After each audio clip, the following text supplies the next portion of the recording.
Thank you, Dr. Adamson. Thank you for inviting me to participate in this great session today. And thank you to the organizers for inviting me. So my colleagues had set the stage beautifully for the last talk of the session. And some of the things you're going to hear in the next few minutes will, in a sense, repeat some of the things that were already said, but then we will dive into more specifics. So how do we advance? These are my disclosures. And let's dive into epidemiology. You've heard this 3 times before today. So I think after this session, you're going to be experts in metastatic brain cancer. Just briefly, there are solid tumors that have high neurotropism for the CNS. And you know them very well, melanoma, lung, and breast being sort of at the top of the list. And these are the patients that are seen the most frequently in our clinics. And there are also tumors that have low neurotropism to CNS, and these are prostate, GI, ovarian, and thyroid, and this is very rare that we see these patients with brain mets. Clinical presentation is not specific to the tumor type, but it's more specific to its location. And as a neurologist, I used to diagnose this much more frequently before the advent of CT and MRI. My residents are lazy now, so they, instead of kind of localizing the lesion, they come to me, present the case, and say, oh, the MRI shows this and that's. Like, okay, what's your exam? You know, where's the lesion? It's kind of a dying art of a neurological exam. But nevertheless, it's all based on location.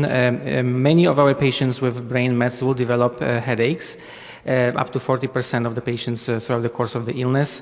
Altered mental status can also be seen.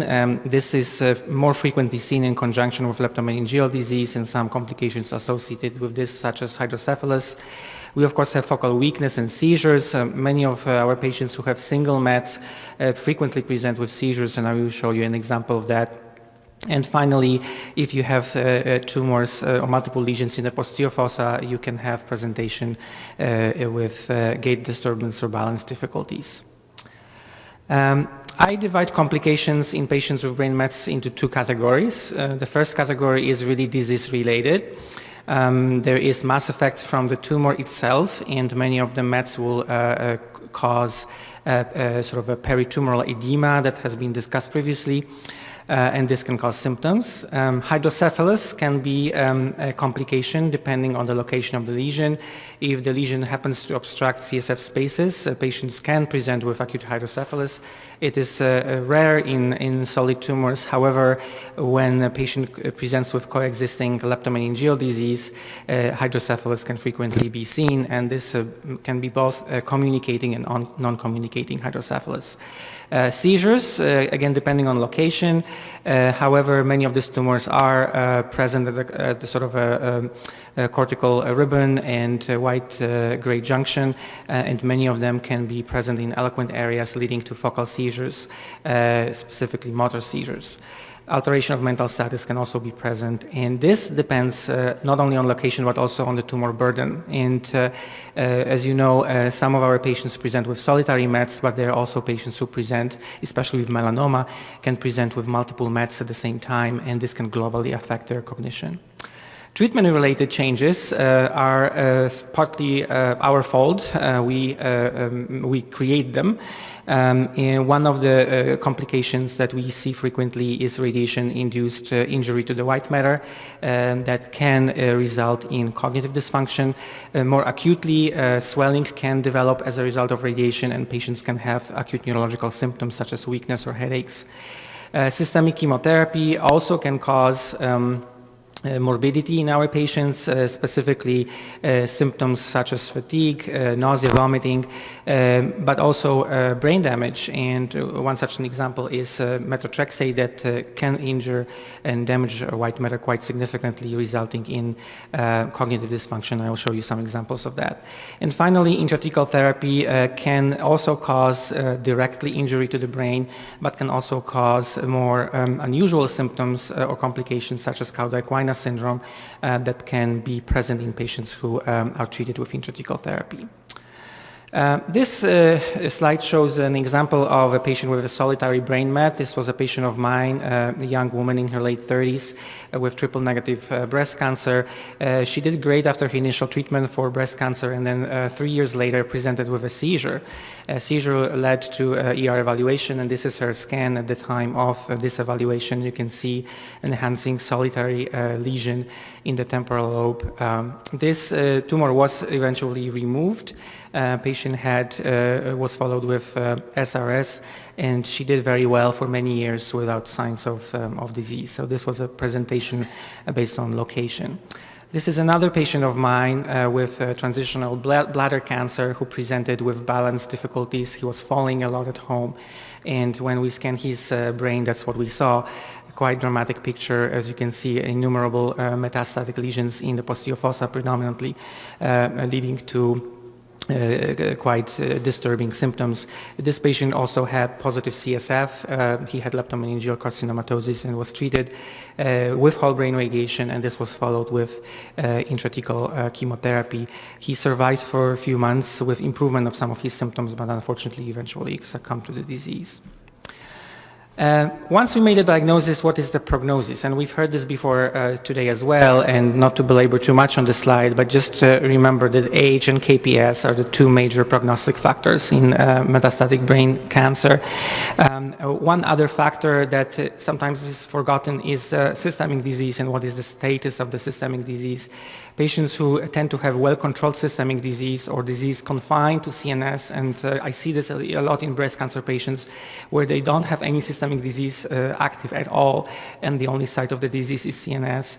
So these patients with well-controlled systemic disease will always do better than patients who have very diffuse systemic disease with bone mets, liver mets, lung mets, and they don't have the capacity to undergo aggressive treatments and usually do better, do worse. What are the treatment approaches? And my colleagues have outlined this beautifully, both surgical and radiotherapy and chemotherapy options. I divide treatment approaches into two. One approach is to basically manage the symptoms, and managing the symptoms, which we've discussed previously, usually include edema and seizures. We frequently use corticosteroids, and dexamethasone is one of the favorite medications that neuro-oncologists have in their pocket. And then second is seizure prophylaxis. And even though there is data that we do not prophylax patients who have not had seizures, many of these patients will develop seizures throughout the course of illness, and most of them will eventually end up with an anti-seizure medication. In general, we favor drugs that are non-P450 system inducers, such as phenytoin, who does induce C450 system, and carbamazepine. We really love levetiracetam, that has pretty much no interactions. We really like lacosamide, which is a novel agent which also does not produce significant interactions with known medications that patients are frequently on. The treatment approaches, again, already discussed by my colleagues. Chemotherapy, you see in the slide with an asterisk stating that it's currently a not accepted standard of care, and it is true with the exception of several examples that my colleagues so eloquently explained, specifically HER2-positive breast cancer patients and lapatinib, or EGFR positive lung cancer patients, or melanoma. So these are indications where use of chemotherapy might actually be indicated, and patients can have very nice responses. So now let's sort of dive in more into side effects, and this is going to cover the second half of my talk, and we'll start with radiation. And radiation therapy has been used for metastatic brain cancer for a long time. And Lisa DeAngelis and her colleagues already 25 years ago, believe it or not, time flies, have published this paper when they looked at 12 patients that received whole brain radiation for brain metastases. And what they found was, with the median of 14 months of follow-up, all patients developed progressive dementia, ataxia, and urinary incontinence. And at the same time, none of these patients actually have a recurrence of the tumor. So you can say, well, they were successfully treated for the brain mets, however, they didn't really do well clinically, and most of them required nursing home placement. The doses of radiation in this study were quite variable, anywhere from 25 gray to 39 gray, and the dose per fraction, which seems to be the key, was relatively high, between 300 and 600 centigrade. And you can see on the pictures to your right several examples of radiation necrosis, sort of in the acute setting or enhancing lesion, but also quite diffuse white matter changes with corresponding pathology slide showing abnormalities in the blood vessels that are typically seen in post-radiation setting. This was 25 years ago. In 2004, Mayers and colleagues done a very elegant phase 3 study looking at, again, brain mets from solid tumors. They looked at 401 patients, and they had a very nice cohort of all tumor types. Lung was the most common, not surprisingly, but breast and other cancers are also represented. And the design of the study was such that they randomized patients to receive either whole brain radiation or whole brain radiation with methoxyfan gadolinium, which is an agent believed to be a radiosensitizer. So the idea was that providing methoxyfan gadolinium would increase the response rate. What was also important about this study was they decided to measure neurocognitive function before and after therapy in both arms of the study, and they looked at memory, fine motor speed, executive function, as well as global neurocognitive functioning. And what they found was very interesting. First of all, there was no difference in two arms in time to neurocognitive progression. So radiation alone versus radiation with this drug didn't necessarily cause patients to fare worse. And very interesting findings showed that patients with lung cancer treated with methoxyfan gadolinium had improved memory and executive functioning. And this is the slide that shows just that, that patients with lung cancer who received methoxyfan gadolinium had a delayed time to memory dysfunction, so basically recalling memory by about 4.5 months. So this study certainly was quite provocative in terms of identifying, first of all, that radiation doesn't necessarily cause significant neurocognitive changes, but also adding a medication to radiation can potentially result in improvement of the neurocognitive function. There was another study done in 2002 that I don't have slides for, but I will just tell you about. It was the study using temozolomide in combination with whole brain radiation in patients with metastatic brain cancer. Also, solid tumors were quite well represented. Most of them were lung, few were breast. And what this study found, even though there was no benefit in terms of overall survival in patients receiving temozolomide, what this study found was that the response rate in the temozolomide arm was much higher than in patients who were not getting temozolomide. And also the time to neurologic progression and cognitive function, as well as Karnofsky performance status, were better in patients who have received temozolomide during treatment as opposed to radiation alone. This study was somewhat forgotten because it was followed by 4 additional studies looking at temozolomide in metastatic brain cancer, especially in breast, and they were all negative. So basically there was no benefit, and we were really focusing mostly on overall survival and progression-free survival. So this study was forgotten, and people are not really using temozolomide extensively.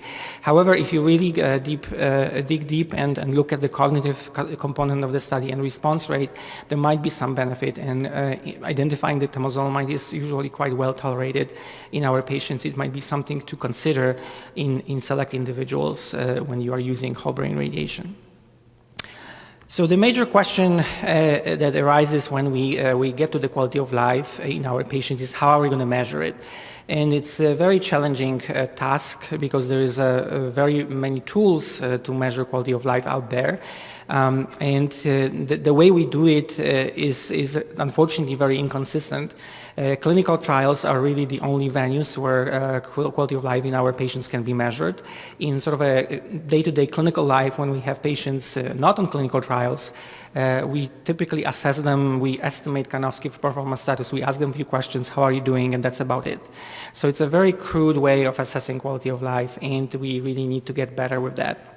I will describe a couple of options. One is a questionnaire developed specifically for patients with primary brain tumors, BN20, which has been validated in patients with, again, primary brain tumors, not metastatic brain tumors, and it's a pretty easy 20-question questionnaire. The second questionnaire that's very useful is a sort of an abbreviated version of the C15-PAL battery of tests that has been developed for patients with advanced cancer. And in one study done recently and published in 2012, investigators decided to combine these two questionnaires and see if this would be doable for patients with brain tumors, and would it be reliable in sort of estimating the quality of life. If you were to do both of them together, the QLQ20 and QLU30, it would be 50 questions, which again is a lot to ask for a patient with metastatic brain disease. And so what they did in this study, they decided to use sort of a modified version of this and use only the 15 questions from the longer questionnaire to a total of 37 questions. And they used it in patients with brain mets. They looked at 108 patients and they evaluated patients before radiation, whole brain, and 1 month after whole brain radiation. And they used the tools I described. And I will show you some of the results. So this is the first part of the study, the questionnaire that used the simpler version of the BN20 with 2 additional cognitive questions. And remember, this was developed for patients with primary brain tumors.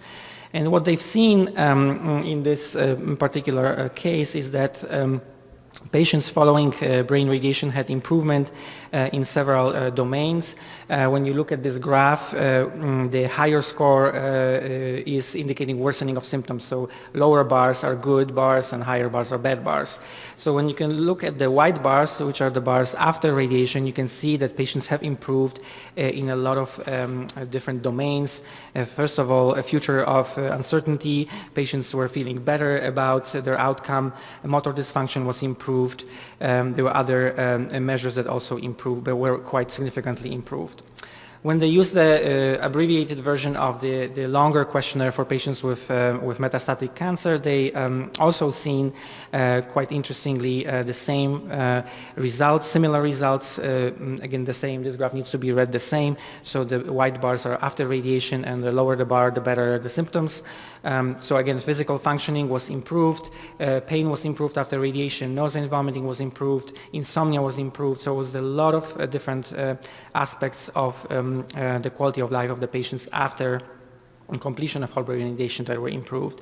And at the end of the study, they concluded that this battery of tests is very reliable.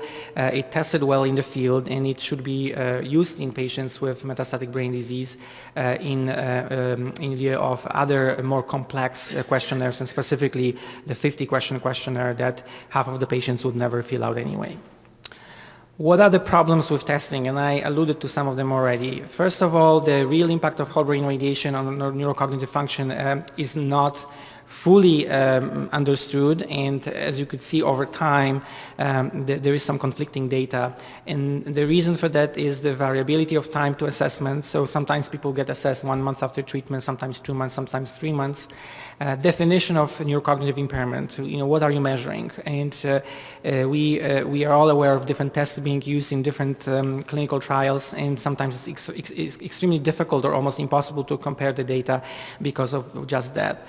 Patients' populations are different, radiation doses are different in many studies, especially dose per fraction, and that makes comparisons difficult, especially the older studies that are now being compared to the newer ones. So let's ask this provocative question: does radiation always cause problems? And I would say no. And the reason for that is that there was one study just done not too long ago, published in 2009, looking at 129 patients with brain mets. They were treated with whole brain radiation. 20 gray was the dose. Median performance was 70%, so these are patients doing relatively well.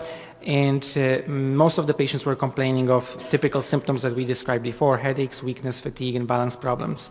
And these investigators used the Spitzer Quality of Life Index. And pay attention here, they measured at 1, 2, and 3 months. So kind of a very nice way to assess patients over time. And at the conclusion of the study, they found that 43% of patients with stable had stable or improved fatigue.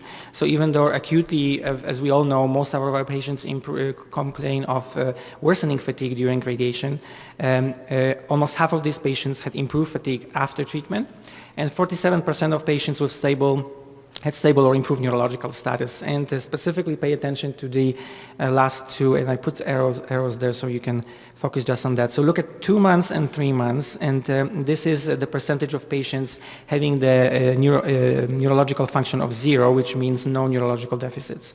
And you can see that there was a dip at 1 month, and that more patients were affected, but at the 2 and 3 months, percentage of patients with good neurological function was greater. So that means that if you really look carefully, you look at the radiation dose, you measure it sequentially, you may identify that patients who have had radiation had actually positive outcomes, not only in terms of the disease control, but also in terms of neurological function. So question that immediately follows is, can we do something to protect the brain from radiation? Investigators were looking into this. Most recently, just last year, Dr. Brown and colleagues published this very highly publicized paper looking at use of mementamine, which is a drug used for Alzheimer's disease in patients treated with whole brain radiation. This was a very well designed, very large study, mind you, 500 patients, a very large study. Patients were randomized to receive whole brain radiation with or without Namenda, as it is known commercially, or memantine, as it is known as the generic name. And the dosing was similar to what we typically use in patients with Alzheimer's disease, 20 milligrams per day. Patients were starting treatment within 3 days of initiation of therapy for a period of 24 weeks. And standardized cognitive procedures were performed. What was found is the following. There was less decline in delayed recall in patients who were getting memantine. This was, however, not statistically significant due to small number of patients that were evaluable. However, another measure that was looked at and published was the fact that longer time to cognitive decline was seen, and improved executive functioning and processing speed were also seen in patients who were getting memantine. And the drug was very well tolerated, so there were no major toxicities. This was published in our Green Journal of Neurology back in 2013. And this is the major sort of slide from the study showing you the cumulative incidence of cognitive function failure according to treatment arm. And you can see that the patients who are on memantine, they were not failing the cognitive function testing as frequently as patients who were on placebo, which is the dotted line. When we looked at survival curves in this study, there was no difference in survival. So memantine did not influence survival of these patients.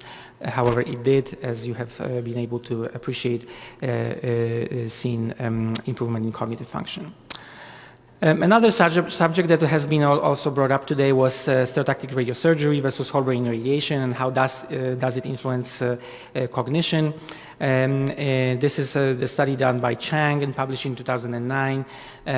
Also quite nicely done, 119 patients randomized to stereotactic radiosurgery with whole brain radiation versus stereotactic radiosurgery alone, almost 30 patients in each arm.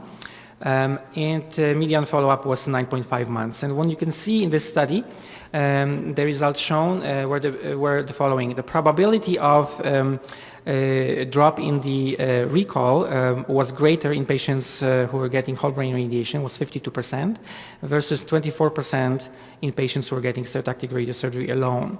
And this was despite the fact that SRS did not control the disease as well as SRS with combined whole brain radiation. Patients with SRS alone definitely had better cognitive outcomes. We need, of course, more data in this regard, but it sounds like SRS in select patient populations can be a better option to preserve cognitive function long term. Another possible option that's just now emerging, it has not really been used widely, is proton therapy. Proton therapy has the ability to spare the brain in such a way that there's no exit dose due to the Bragg peak effect. And many patients who have brain tumors could potentially be candidates for proton therapy. It is prohibitive at this point, given two major factors, or three major factors. One, there's no randomized data to prove that it's more effective than what we already have, and there's not a lot of data on cognition. Number two is the cost, and number three is the availability. It's getting better. I think we only had 2 proton therapy centers when I was a fellow, and now we have 15. Dr. Patrick can correct me if I'm wrong, but we just opened one in Seattle, and there's a few opening up pretty soon. So the last few slides, and I apologize for going over time, is going to have to do with chemotherapy. We are all aware of patients complaining of chemobrain. There's a lot of stuff on the internet about chemobrain, and a lot of patients are complaining about it, but it actually is a true phenomenon. It's not just a term. A lot of our patients who are getting systemic therapy are complaining of memory problems, specifically working memory, concentration, and speech. The different agents that have been postulated, and this was eloquently discussed by my colleague, many of the drugs that cross blood-brain barrier can be toxic to the brain. Yes, they can help, but they can also be toxic to the brain. In addition to direct toxicity, there has been some data indicating that, for example, temozolomide, so the best drug we have for brain tumors, and the one that crosses blood-brain barrier well, can inhibit neurogenesis in the hippocampus in animal models. So these drugs could potentially be working on our non-cancer cells in the brain and affecting our cognition. Methotrexate, this is very well known, exhibits toxicity to the white matter, and I will show you some examples, and this can lead to quite significant memory dysfunction and global health dysfunction. So the bottom line is that chemobrain should not be ignored. It's a serious cause of disability in cancer patients, and also keep in mind that patients with brain metastases can be more susceptible to the toxicity because their brain is already sick and they have multiple brain mets to deal with. This is an example of a systemic chemotherapy complication. This is a patient of mine with primary CNS lymphoma that was successfully treated with high-dose methotrexate and rituximab. She was treated for induction and then for 12 months with maintenance high-dose methotrexate. And this is her MRI scan from just last week. I just saw her in follow-up in clinic. She continues to be lymphoma-free, but she has extensive, you can see how extensive her white matter damage is, basically bilateral, bihemispheric abnormalities seen on MRI flare sequences going really all the way to temporal lobes. Surprisingly, if you saw the scan before seeing the patient, you would probably say, well, I'm going to go into the room and this is going to be a demented individual. Surprisingly, this patient is very functional. Her Karnofsky is probably about 70.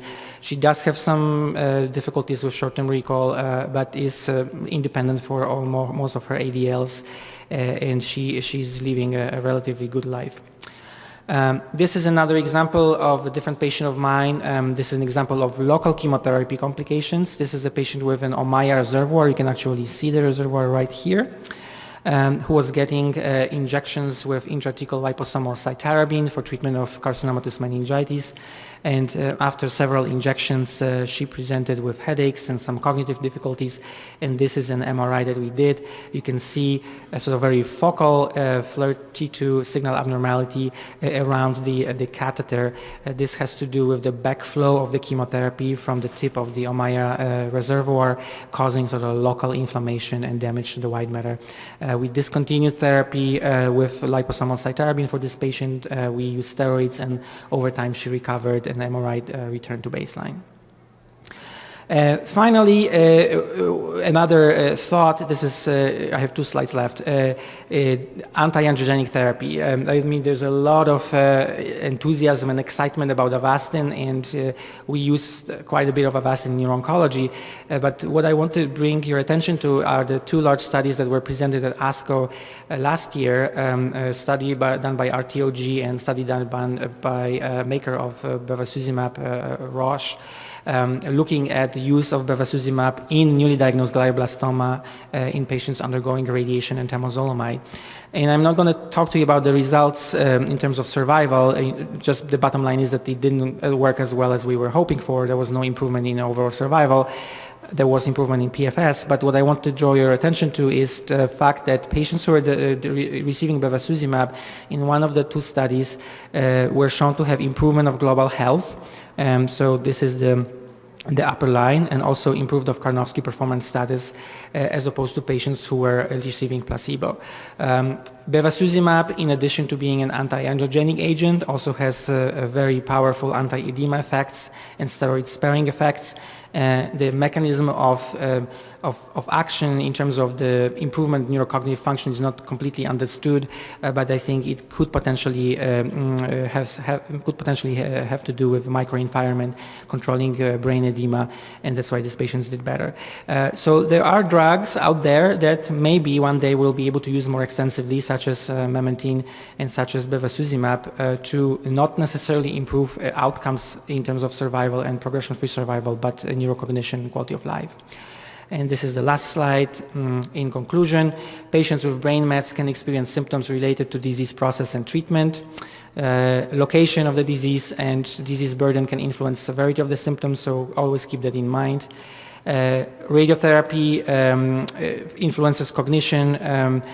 It has been studied the most, so there's most data coming out from this. However, newer technologies, new neurofractionation schedules, and potentially some drugs can help to circumvent this problem. Some agents like memantine potentially could be protective, and there will be more coming. We need to repeat the study with memantine in primary brain tumors. It has not yet been done.